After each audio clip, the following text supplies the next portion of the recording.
আজ এখানে এই হরিচাঁদ মন্দিরে বা হরি মন্দিরে কিছু বলার সুযোগ পেয়ে খুব ভালো লাগছে, বা সবাইকে ধন্যবাদ সুযোগ দেওয়ার জন্য। যে আজকে কালকে একটু কথা হচ্ছিল যে যেহেতু দোল চলছে, তা আজকে শুরুতে একটু দোল নিয়ে কথা হবে। ভগবান শ্রীকৃষ্ণ অনাদির আদি গোবিন্দ, তিনি যে বৃন্দাবন লীলা করেছিলেন মাত্র 12 বছর, সেই 12 বছরের লীলা যখন সম্পূর্ণ হতে চলেছে, সেই লীলা সম্পূর্ণ করার জন্য তিনি 4 দিন ধরে এই দোলের অনুষ্ঠান করেছেন। এবং এই দোল লীলা ছিল তার শেষ লীলা বৃন্দাবনের। প্রথম দিন কি করলেন, উনি বুড়ির ঘর পুড়িয়ে দিলেন। বুড়ির ঘর বলতে কি বোঝায়? আমরা জানি যে স্বয়ং ভগবান তার সখীদের নিয়ে, রাধা এবং তার সখী এদের নিয়ে তিনি নিকুঞ্জবন, নিধুবন এই সমস্ত বনে বনে বিহার করতেন এবং আলোচনা হতো এবং বিভিন্ন লীলা করতেন। এইভাবে সেই বনে ঘুরতে ঘুরতে যখন ক্লান্ত হয়ে পড়তেন, তখন বিশ্রামের প্রয়োজন হতো। সেই জন্যে তারাই ছোট ছোট কুটির বানিয়েছিল। কুটির মানে লতা পাতা দিয়ে দিয়ে সেখানে বসে ওই বিশ্রাম করতেন। সেই ঘরগুলোকে বলা হয় বুড়ির ঘর। এবার যখন উনি লীলা সম্পূর্ণ করবেন, লীলা সমাপ্ত করবেন, এই চিন্তা করলেন, তখন প্রথম দিন সবাই সব সখীদের নিয়ে সব আনন্দের ছলে বা আনন্দের একটা উৎসবের মতো করে সব ওই বুড়ির ঘরগুলোকে পুড়িয়ে দিল। এখন প্রশ্ন আসে যে বুড়ির ঘর পোড়াচ্ছেন কেন? ওনার কি দরকার ছিল? যে ঘরগুলো উনি তৈরি করেছিলেন থাকতো, লোকে দেখতো যুগ যুগ ধরে। ভগবানের লীলার একটা বৈশিষ্ট্য আছে, উনি যেখানে লীলা শেষ করেন সেই জায়গার লীলার যে চিহ্ন উনি রাখেন না।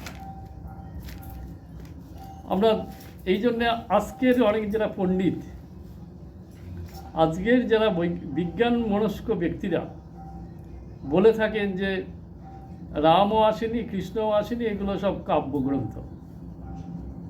কেননা তারা কোনো চিহ্ন খুঁজে পায় না, কোনো নিদর্শন খুঁজে পায় না। কিন্তু ভগবানের লীলার যে ধারা, সেটা সাধারণ মানুষ বুঝতে পারে না। কেননা উনি যুগে যুগে যখনই লীলা করেছেন, যুগ শেষ হয়েছে, সব ওয়াশ করে দিয়েছে। তা ঠিক সেটার একটা দিক হলো এই বুড়ির ঘর পুড়িয়ে দেওয়া। কিন্তু এটা গেল বাহ্যিক একটা লীলা। উনি যখন লীলা করেন, সেই লীলার মধ্যে তত্ত্বও লুকিয়ে থাকে। তাই বলা হয় যে লীলা মিথ্যা, তত্ত্ব সত্য। আজ বৃন্দাবনে গেলে আজকে আমরা কিছুই দেখতে পাবো না। বড় বড় বাড়ি হয়ে গেছে, সেই জঙ্গল এখন অন্যরকমভাবে লাইটে লাইটে ভরিয়ে দিয়েছে, পুরো গেট করে দিয়েছে, খুব সুন্দর। সেই লীলা খুঁজে পাওয়া যাবে না। কিন্তু তিনি যে লীলা করেছিলেন তার মধ্যে যে বিজ্ঞান আছে, সেই বিজ্ঞানকেই তত্ত্ব বলা হয়। সেই বিজ্ঞানটা কিন্তু নষ্ট হবে না, সেটা এখনও আছে। এখনও যারা পণ্ডিত বা সাধু সন্ন্যাসী বা যারা জ্ঞানী ভক্তরা লীলা নিয়েই থাকতে ভালোবাসে। কিন্তু যারা পণ্ডিত বা জ্ঞানী, তারা ওই লীলার মধ্যে তত্ত্ব খুঁজে বের করে। কী তত্ত্ব আছে, কী বিজ্ঞান আছে পিছনে। এই বুড়িকে বুড়ির ঘর নাম দিল কেন? অন্য নামও তো দিতে পারতেন। ছুরির ঘর, না বুড়োর ঘর, এই সব তো দেওয়া যেত।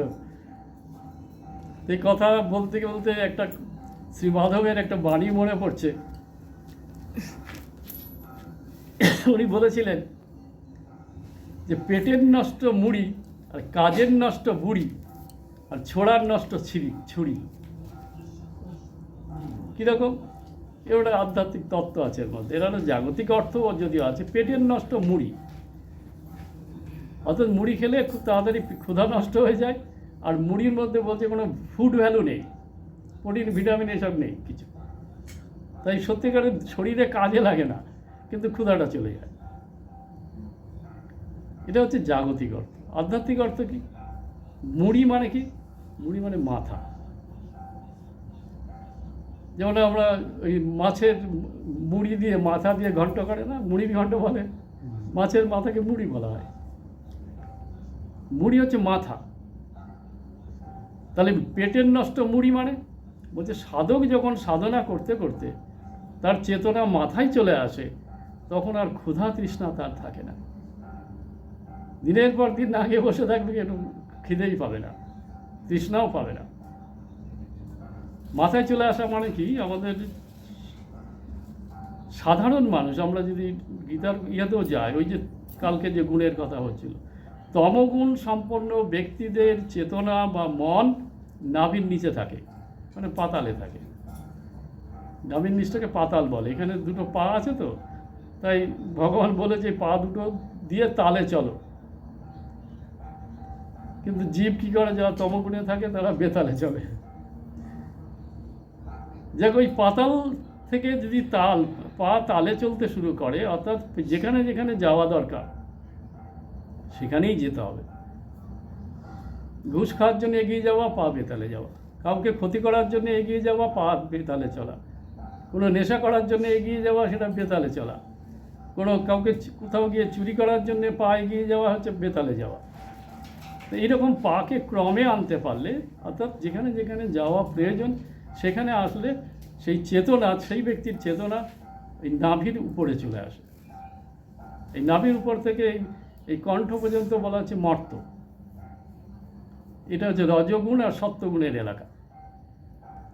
শুরুতে রজগুণ, পরে পরে যত উপরে উঠবে তত সত্যগুণের প্রাধান্য বাড়ে। এইভাবে আরও এই গলা, কণ্ঠ থেকে একদম মাথায় চলে আসলে, দুই ভুরুর মাঝখান ক্রস করে যখন মাথায় চলে আসে, সহস্রার যেখানে আছে বলা হয়, তখন সেই চেতনা চৈতন্যের সঙ্গে লীন হয়ে যায়, চৈতন্যে বিলীন হয়ে যায়। তখন দেহবোধই থাকে না, ক্ষুধা কী করে লাগবে। আর একটা কি বলছে যে কাজের নষ্ট বুড়ি। এই বুড়ি মানে কি? বুড়ি মানে মহামায়া বা যোগমায়াকেও বুড়ি বলা হয়, এই বুড়ি বলা হয়। যেমন বৃন্দাবনে যে বড়াই বুড়ি ছিল, বড়াই বুড়ি ছিল প্রকৃতপক্ষে যোগমায়ার অবতার। তো বুড়ি মানে মহামায়াকে বোঝানো হয়, যোগমায়াকে বোঝানো হয়। অর্থাৎ এই অন্যভাবে আলোচনা করলে, ওই সাধকের চেতনা যখন ওই মহামায়া এসে প্রবেশ করে, এই মহামায়া হচ্ছে সপ্তগুণ প্রধান, তখন আর সে কাজ করতে পারে না, সংসারে কাজ আর সে করতে পারে না। তার এটারও দুটো মানে হয়, কাজ করতে পারে না। কাজের মধ্যে দুরকম ভাগ আছে, একটা হচ্ছে ক্রমের কর্ম আর একটা ব্যতিক্রমজনিত কর্ম। অর্থাৎ যে কর্ম করা উচিত নয় এমন যে কর্ম, সেই কর্মগুলোকে বলা হয় ব্যতিক্রমজনিত কর্ম। আর যে কর্ম আমাদের করা উচিত এবং করলে সংসারের অভাব পূরণ হবে, যার যার পাওনা মেটানো যাবে, এটা হচ্ছে কর্তব্য কর্ম। আর এই কর্তব্য কর্ম যখন সম্পূর্ণতা লাভ করে, তখন সে ঈশ্বরে যুক্ত হয়ে যায়, মহামায়ায় প্রবেশ করে যায়। তা ঠিক এখানেও যে বুড়ির ঘর বলতে কি, যোগমায়া বা মহামায়ার তৈরি বা এলাকা, যে এলাকায় মহামায়ার বাস। কেন ভগবান শ্রীকৃষ্ণ বৃন্দাবনে ওই যোগমায়াকে আশ্রয় করে বা যোগমায়ার সাহায্য নিয়ে কাজ লীলা করেছেন। তাই তার তৈরি যে ঘর বা তাকে কেন্দ্র করে যে ঘর, সেই হচ্ছে বুড়ির ঘর।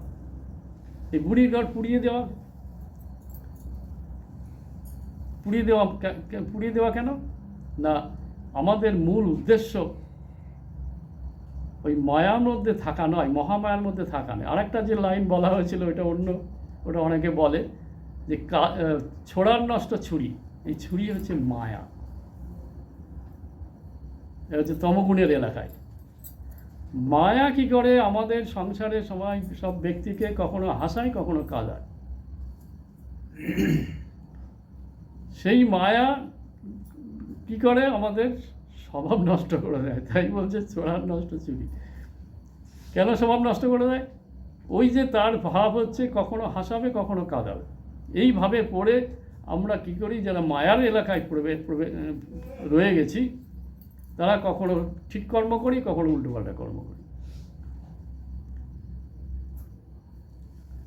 উল্টোপাল্টা মানে ব্যতিক্রমজনিত কর্ম, যেটা করা উচিত নয়, তাই তো?